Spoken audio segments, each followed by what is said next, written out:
That time again this week, we get the pleasure, the honor, the one and only Michael-Shawn Dugar from The Athletic, the Dugar Report. You can follow Mike from The Athletic on Twitter at Mike Dugar, co-host of the popular, world-renowned Seahawks Man-to-Man podcast with our guy, Chris Kidd. Michael-Shawn Dugar joins us from the Limback Lumber Studios. Mike, how are you? I'm doing good. I'm doing good. That world renowned thing is funny. Just because I did like a mailbag thing, or our last episode, Chris and I we solicited questions like, "Hey, what do you guys have questions Yeah. about?"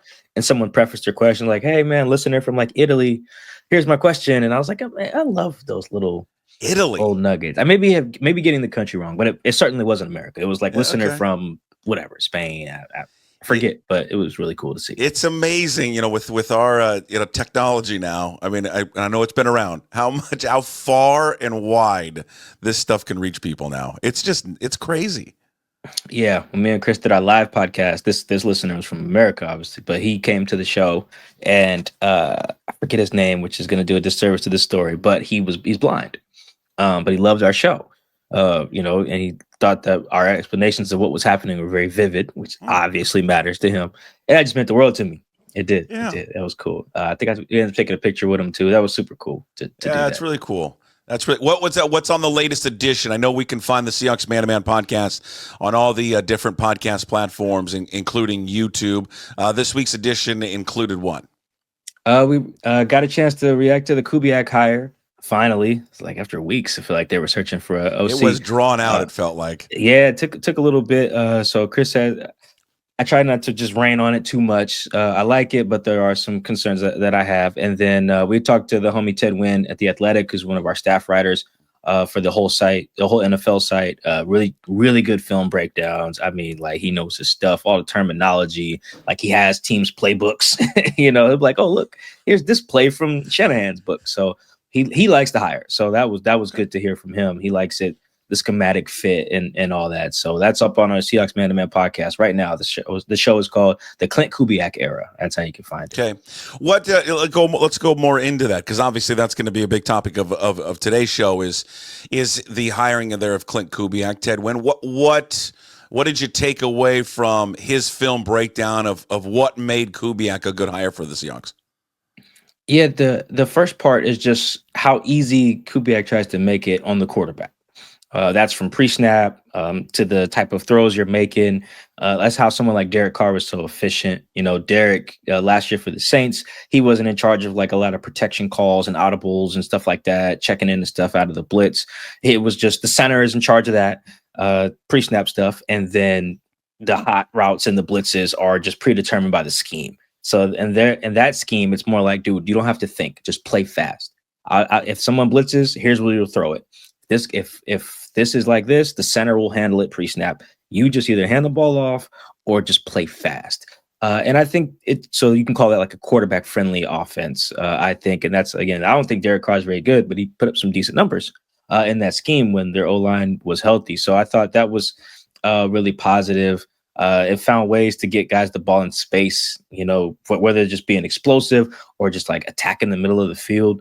You look at the way that scheme looked last year. This Shaheed dude was Deshaun Jackson 2.0 for like a month. He was just going God, nuts. I love Deshaun Jackson. That's just a side note that we could probably spend 30 minutes on. Oh, God, I loved him. it's just such a great. Oh man, when you're just Just elite at a everything about thing, him. Yeah. yeah, personality, elite at a Yeah. thing. Yeah, he was great. So like Raheed Shaheed was him for a little bit, and then he goes down, and then Marquez oh man, MVS. I'm gonna botch his name. He starts going nuts in that same role, because like if you find players, it's not plug and play totally. Because when they lost Olave, they struggled quite a bit. But it was the idea like we have these clearly defined roles, and our roster matches that, not just with the top guys, but on the back end of it too. We know how to get these guys the ball. Their run game was really, really elite. It was physical, not elite. Elite's tough, but it was just really good. Really good run game. Really good run game in the red zone. They were good red zone offense. They used a fullback, which if there's a lot of ways to quantify physicality, but I mean, there's no more obvious one than like, hey, we're putting an extra guy on here who doesn't care if he touches the Did ball. they actually have a fullback, like someone who wore a fullback number?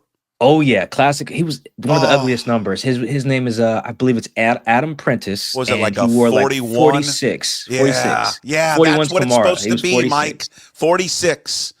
Yeah. That's a fullback number. All he needed was the neck roll. That was it. That's Oh all this God, this Prentice is guy great. is missing. So that was they were the and the Saints were I think top 5 in the usage of 21 personnel, which 2 represents how many running backs they had on the Let's go. field. In this case, that running back, quote unquote, was a fullback. So they were bringing the heavies out there. They were trotting out packages that had a fullback, a tight Oh, end, and Taysom Hill. They're like, this. You don't understand how happy this stuff makes me, Mike. You don't understand. I bring back the fullback. yeah, it's surprising. You would think that today in the offenses with the passing and everything, how many really good offenses have a fullback and use one. Not even like the Saints in that scheme, but like the Dolphins use a fullback. As much as their offense is about speed and everything and getting guys in space, they're regularly under Mike McDaniel, one of the leaders in 21 personnel. Alec Ingold is a big part of their offense. Same thing with the 49ers. They have Ayuk and Kittle and they do all this gadget stuff with Debo, and Christian McCaffrey is outstanding. And they are routinely one of the leaders in 21 personnel because of how often they use juice check or use check. Yeah. I'm botching names today. Sorry. You But got it. yeah. It's fine. No, you nailed it. And then you know what the thing is, I'm older than you, not by much, but actually, yeah, by a lot. I remember back in the day when the fullback was not only just it was obviously an extra blocker for the running back, but usually that fullback was pretty good out of the backfield catching the ball. And use check. That's how that's how the Niners use him. I mean, listen, we had one of the best fullbacks in the history of the sport in this town in John L. Williams. He was unbelievable. I mean, he was like a hybrid before even he wasn't really just a fullback, but he was too big to be completely a running back. But he could run the ball, but he could also catch the ball. So I don't know. It's weird because you almost see, Mike, this transition in the NFL a little bit, right? We've gone so pass happy and these offenses opening up that then I think maybe the defense countered to stop that. And in addition to the scheme to counter that, it was also who are we going to draft to start stopping these offenses? And maybe they got away from having these more physical defensive linemen up front to stop the run because, hey, teams aren't stopping the run as much.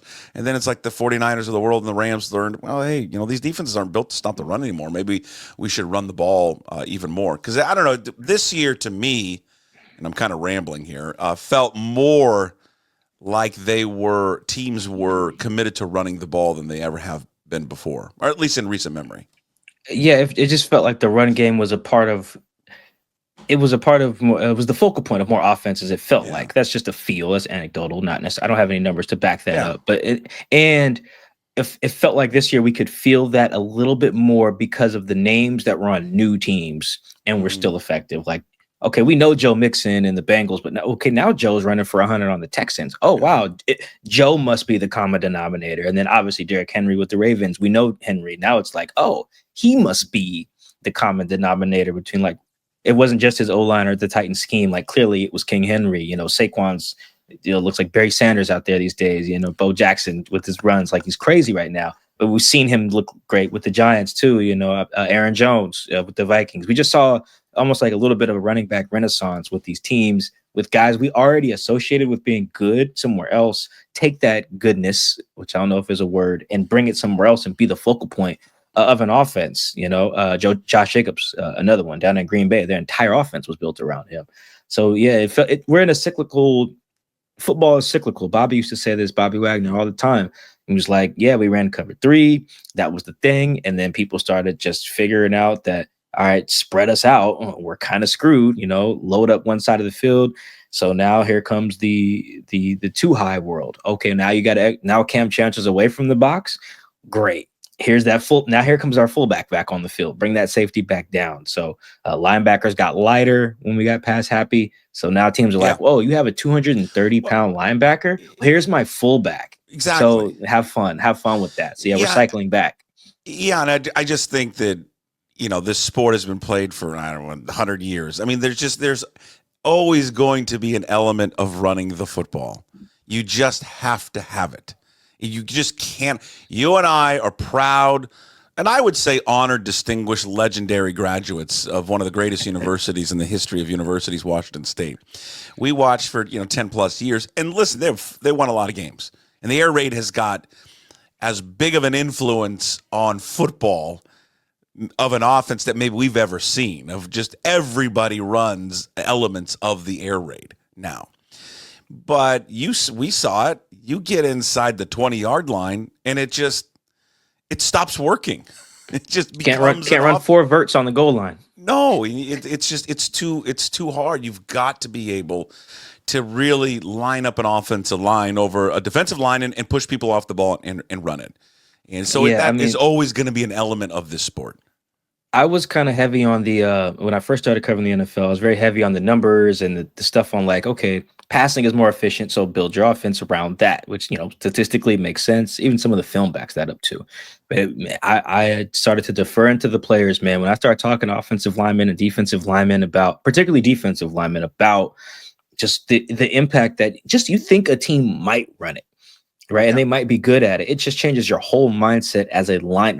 Just talking to linemen about it. I remember doing that in the 2018, 2019 season because there was just something. It was for a story on Chris Carson, I believe, because the way he ran just had an impact on the other team. Like you have a different mindset when they're putting him back there because you're like, yo, he might hit my gap and I need to bow up if he comes over here versus when they're in the let Russ cook era. It was kind of more like, oh, okay, well, 1st and 10, it's probably a shot play to DK. So I'm in the mindset of like, I'm coming forward. Gravity is working in my favor. And, an old lineman, when I start talking to them about how they're like, man, all this going backwards, that's just not our bag. Sometimes just for our own morale as a unit, guys would tell me, just give me a run play. Just give me a couple. Let me take the fight to the other guy. Forget the fatigue part of it, but just the mentality. And when guys started telling me that, I didn't take it all as gospel per se, but I grew in this industry. I never want to be dismissive of the opinions of the people who are on the field. Like the numbers can tell me one thing, film can tell me one thing, but if if the guys who are out there are telling me a thing, I have to listen. I have to take that into account in my analysis. And the run game has become more and more important to me the more I'm around guys who are out there on the field. Here's what I need from you. I need a long form, and that's what you guys do at The Athletic, a deep dive. I want you to get an offensive lineman, a defensive lineman, like in the room together, and just talk about the run game versus the passing game.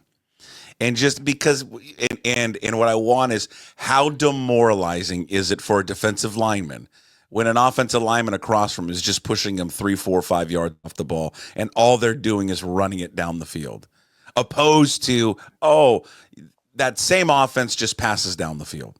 I'm just telling you, there is, you mentioned it. It's a psychological thing. If an offense goes on a 10-play drive, 80 yards, and to say all 10 of those plays are runs, that is way different than a 10-play, 80-yard drive if it was just all passes. Or a 4-play 80-yard drive. The drive was real quick. Yeah.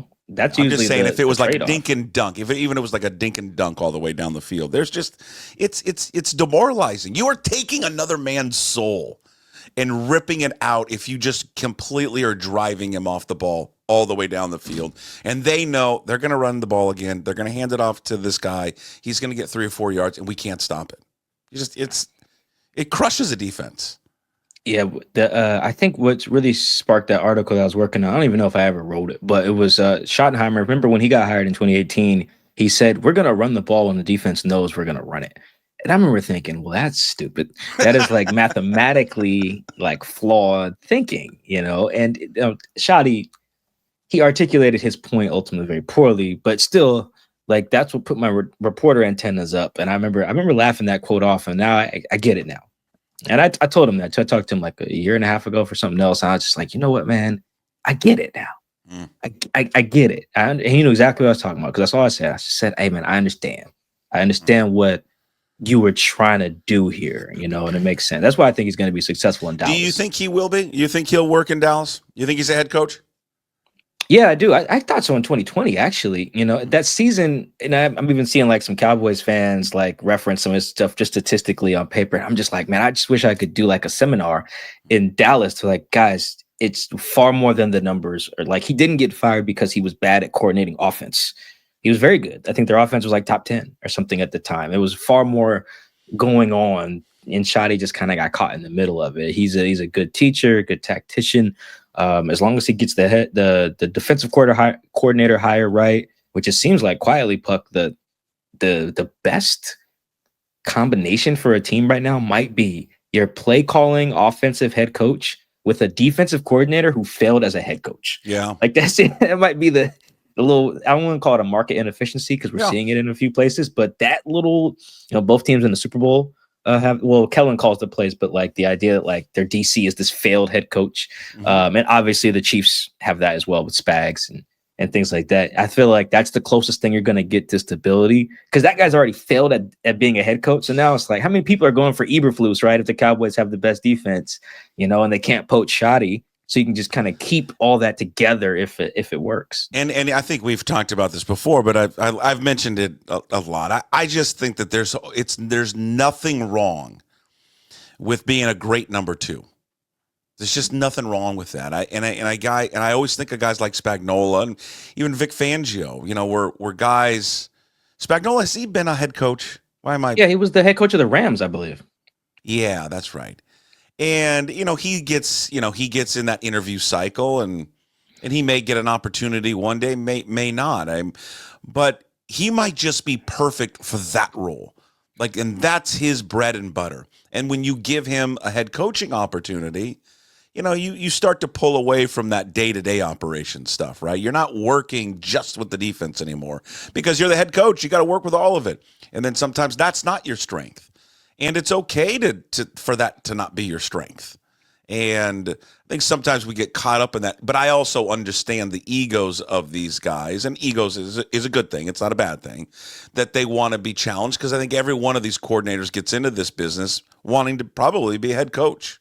Maybe not all of them, but I think most of them do. Most of them oh yeah, because it's the pinnacle of the profession. Yeah. That's what everyone, if you just view it that way, everybody's usually in it for whatever. If there's a clearly defined pinnacle of your profession, you probably want it, whether it's just as simple as being the store manager, wherever, at the department store you work at, you go from you're in the stock room or whatever to to being on the floor to sales and like, oh, now I'm the manager. Everyone want to be the manager, or a regional manager or whatever, COO, a partner at the front, whatever. Like the pinnacle of the profession is attractive and pretty much everywhere. So yeah, I can definitely see why guys like we'll perceive a head coach opening as like, oh, that's trash. Like me and my friends were just talking about the Saints job. Like someone's going to take the job, of course, because they're at the pinnacle of the profession. Is that a bad job? Of course. Is working for Woody Johnson at the Jets a bad job? Generally, yes. But it's the pinnacle of the profession. Yeah. So someone's going to do it every year, and they're going to do it with pride. Yeah, because of just how few of these jobs are available, right? I mean, there's just very few, and who knows? I mean, with Schottenheimer, just because he hasn't been given an opportunity before, just because that was one of the weirdest press conferences I think I've ever seen in my life. I don't know. Maybe he ends up being a good head coach. I mean, he talked about what he learned, by working under Pete Carroll, and maybe this is his opportunity. Maybe not.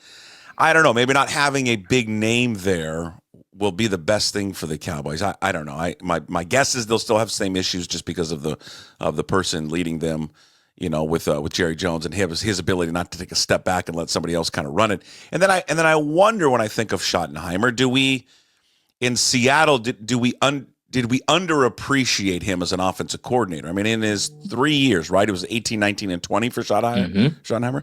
I mean, listen, they're double-digit wins every year. It's not just all him. He's got Russell, really in his prime there. But they had good offenses. I mean, they were good. The 2018 O-line is probably like the best one in recent memory that doesn't feature Okung and Max. Those are Russ's three best seasons in 2018, 19, and 20 statistically. I think 2015 he may have been better in like some raw category, but for my money, that's the best we've ever seen Russ. It was the best we ever saw DK. There's a lot of people who played their best ball offensively under Shoddy, and he did not get booted because he forgot how to call offense, because there was a part that they were deficient at. He really just legitimately didn't see eye to eye with Pete. But then, I listened to some of his press conference, and I've been doing it lately with the guys who get hired who've worked with Pete. Like man, Pete has an impression on these guys about who they are as dudes. It just comes across. I remember watching, Dave Canales' interview when the Panthers hired him. You're like, oh, okay. He took the right lessons from Pete about how to run things. It doesn't mean these guys are going to win a Super Bowl where they're at, but just the idea that, like, okay, you're going to get the people part of the job right.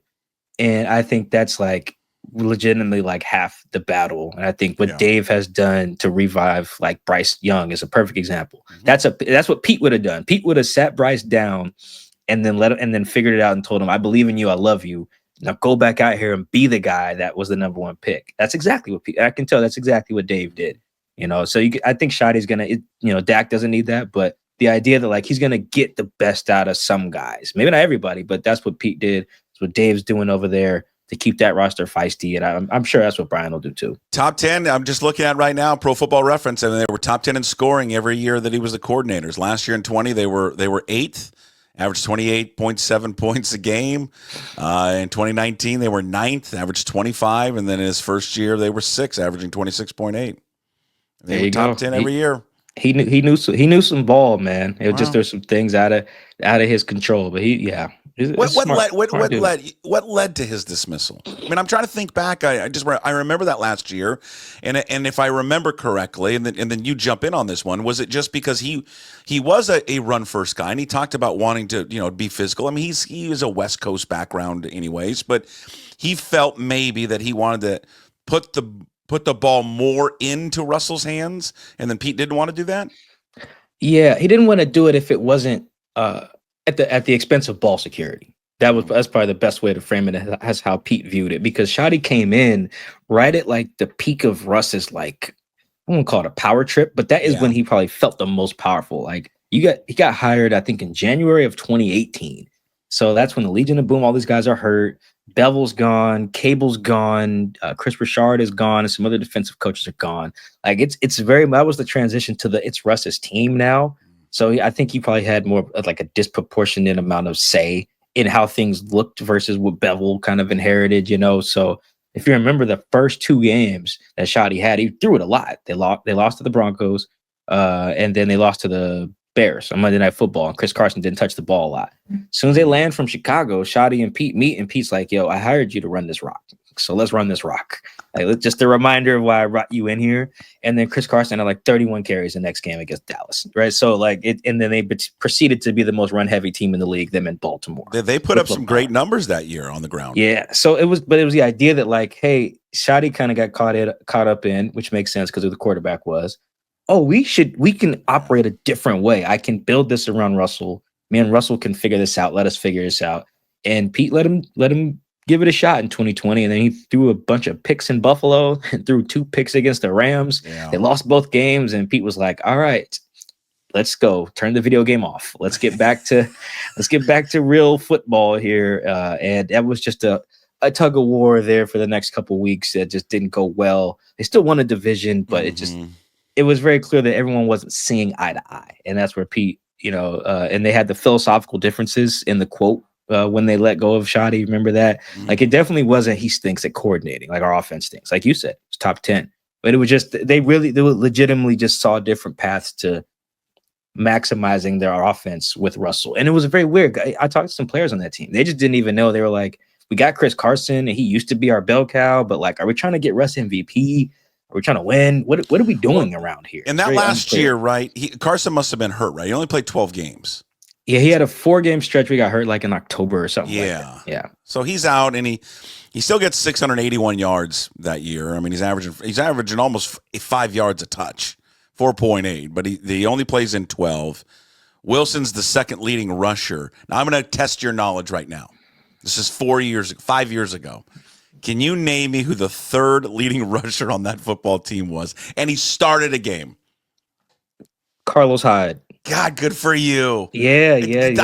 I couldn't. If you tell me, do you remember Carlos Hyde carrying a football for the Seahawks? I'd say no, never. I don't remember the Carlos Hyde era at all. He had 356 yards that season. Yeah, he had a really good game, I think, against Arizona in like week 11 or something like that. Remember that at all? Because that was right after Pete pulled the plug on it. Yeah. And I also remember that was Chris Carson's contract year. I remember talking to his agents during the year, like, damn, this is the wrong time to do the let Russ cook thing. We're trying to get our guy paid, and you guys want to take the ball out of our guys' hands. So yeah, that was a very interesting season. It honestly, everybody probably should have been fired after that, and not just Shoddy. Like, if they were gonna blow it up, that was probably the time to just say, all right, guys, everyone can go. Pete, John, Shoddy, Russ, like let's just start this thing over. But instead, Shoddy kind of got scapegoated. Hey, yeah, he did. And you're right. It was 2 games later. It was after the Buffalo game. He wasn't active the next week. He was active the 2 weeks after against Arizona, and he had 14 carries for 79 yards. There you go. And they won on Thursday Night Football. Yeah, Carlos Hyde. This is the name of the show today. Where is Carlos Hyde? I give you a bonus fact too. Carlos Dunlap sacked Kyler Murray to end that game on 4th down. There you go. It's the Carlos game. It's the Carlos game. It's the I Carlos. haven't watched that game since it happened, but I don't know why all of these facts about it. It's the Carlos show. It's a great. Hey, that was a great poll though by you. So I got Ted. You talked about Ted Wynn's thoughts on Klint Kubiak. I didn't get yours. Are you lukewarm on Kubiak? What is, from your perspective, what is the reservation? So I've just seen that scheme just get shut down to pieces just too often enough for me in what seems to be like the simplest way possible. And I referenced this on our show. So they kind of do that wide zone play action, spam over the middle throws, and then occasionally we'll hit that deep post to whoever, right? Let me jump in. I'm sorry. I didn't mean to step on you. I just, in my mind, I'm thinking this is the Rams play, right? The Rams, this is the Niners.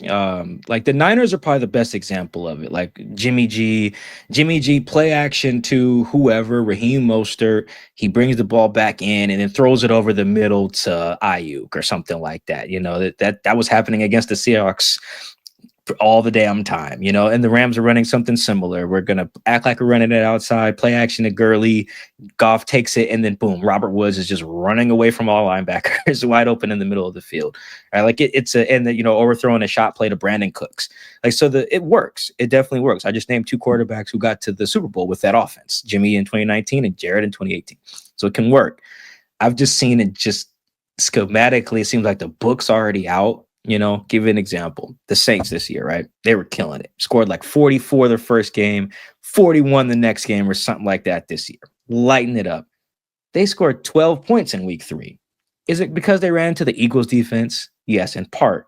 It's also because they ran into Fangio, who figured out like, oh, if I just stack these edges, you can't get to the perimeter at all, and now you just can't move the ball. Mm-hmm. And that's the same thing that happened to the Rams in 2018 when they ran into him. That's what happened to the Rams when they made the Super Bowl. In 2018, Belichick just said, okay, no outside zone for you, buddy. Let's see what Goff can do. And the answer was nothing. Yeah. The answer was nothing. So it's just the idea like, okay, this scheme, when it's clicking, obviously it can work. I'm referencing Super Bowls. But I've just seen it get its ass kicked enough by multiple coordinators. I'm just giving a few examples that I'm just like, okay, does Kubiak have the counterpunch? Because now we're at the point where that offense needs the counterpunch. Honestly, McVay went away from it. Now he runs a completely different run game now because people figured it out. So I'm like, okay, McVay's already changed. It has Klint. Where does he have that counterpunch? That's not their whole offense per se, but I'm a little apprehensive about if he's married just to that. Like I'm already thinking like, okay, you need a counterpunch because other teams know how to like shut down the wide zone thing and keep a lid on the defense. Like what else you got once teams really commit to doing that? And McVay, when they started doing it to him, he just was like, I'll just run something else. That's legitimately what he did. When we think of what Kubiak, how much influence do you think that they will allow him to have? He's certainly going to have an opinion. How big of the opinion? How big will the voice be in the room when they start discussing the quarterback situation? Oh, I think that's got to be. He's got to be heavily involved. I mean, he's got to be everything because, like I said, the purpose of the scheme is to make the life easy on the quarterback. And you got to be comfortable in who that guy is because he still has to make the throws. Like you have to feel confident that when he does play fast, he'll make it happen. He's not the ultimate decision maker. That'd be John and Mike. But I do feel like, yeah, he's got to be heavily involved there in either direction. If he's like, yo, I love Geno, man, he can run all this stuff. Like, look at all the stuff I got for him. Or if he's like, you know what, guys, honestly, if you gave me insert guy here, I can probably make some of the stuff work, particularly if I'm taking some of the stuff off the guy's plate. I don't know where Klint would lead without, ever meeting the guy, but I think it could go either way in theory. You look at some of the guys I'm naming that have had success in the scheme. It's not like you need a world beater here. The offense is kind of designed, again, to make life easy on the guy so that when he does play fast, he's on it, Yeah, that's what leads me into it, right? I mean, we know that Kirk Cousins is going to be available because there's zero chance the Falcons are going to trade him. They can't. No one's going to take on that money. He's in the same. You and I were talking before we started. It's going to be very similar to Russell Wilson. The same age, same amount of money that's being paid or owed from the previous team that wants to get out of it now. He's going to sign probably a comp deal, which is about a little over $1 million, is what Russell ended up signing when he left, when he got out of Denver, like $1.2 million. They obviously had success together back in, was it 2021? 21. Yep. So he's very familiar with Kirk Cousins. If Kirk Cousins is there and available, and maybe it comes down to Seattle, and I know you've mentioned Cleveland because of obviously with the Deshaun Watson situation and Kevin Stefanski, how big of a push I wonder does Kubiak make for Cousins to both Pete and John say, listen, we can get this guy in here. He knows the system. He's perfect for it. And look at all the money we're not going to have to pay him anything.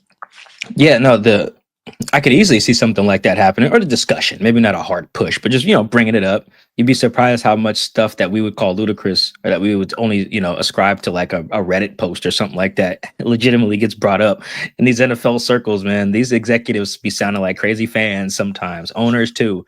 They do not just sound like geniuses. I feel like that gets exposed a lot of time when we get anonymous scout quotes. I read some of those and I'm like, oh, y'all just like us. Y'all don't know nothing.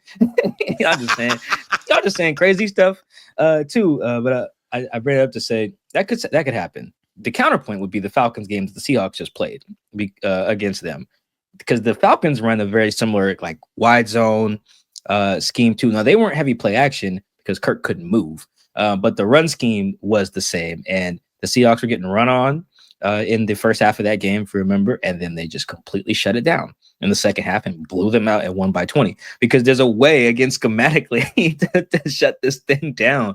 And you don't even need like great horses to do it. Jerome Baker got cut after that game, and he turned it up in the second half too. So like, that's where my apprehension comes from. But I think that film and that game and kind of the second half of Kirk's season would be the counterpoint. Like, yeah, you can run the scheme to a point. So I think eventually with every scheme, no matter what it is, eventually you need your quarterback to make big boy throws. And that's really what it is. And that would probably be my argument, even though the point, like you mentioned, the contract differential will be huge. You're like Geno at like 30 plus cap hit or something and Kirk at like 1. I think the ability to make those big boy throws is that would be enough for me, because those are the difference between winning and losing. It's why Sean McVay with that scheme was like, oh, Jared he's good, he's fine. And then he got deeper in the playoffs and was like, oh, I need Matthew, because Matthew makes the big boy throws, and that's the difference. Same thing with Jimmy G. He was running that scheme just fine. He could not make the big boy throws, and it just put a cap on their potential in the eyes of the guys running the thing. So I think Geno is closer to like a Stafford in that, like, yeah, he'd be a little bit more expensive, but I think the thing he can do, stand there and make the big boy throw when you need it in any scheme, that would probably be what tips the scales for me. But no, I would not be surprised if, that comes up like, yo, Kirk at 1 mil, Geno at 35 cap hit. I don't know. Let's float that out there, but I think it would ultimately get shut down. There he is, Michael-Shawn Dugar from The Athletic, and, of course, the star at The Athletic. He's the #1 attraction at The Athletic. If you spend your money on the subscription to The Athletic, just understand the majority of that money goes to pay for Michael-Shawn Dugar. That's what such a big deal he is there. Also, co-host of the Seahawks Man-to-Man podcast with some guy named Christopher Kidd. All right, they are rocking and rolling every single week with new content. He and Kid. You can find it up on YouTube and all the podcast platforms. Just search Seahawks Man to Man Podcast. And again, follow Mike on Twitter at Mike Dugar. This full episode up on YouTube. When you're there, please subscribe there. Also, check it out on the podcast platforms, Apple, Spotify, wherever you find your podcasts. Of course, always up at pucksports.com. All right, Mike, we bid you adieu. We'll talk to you next week. Appreciate it. Go Cougs. Go Cougs.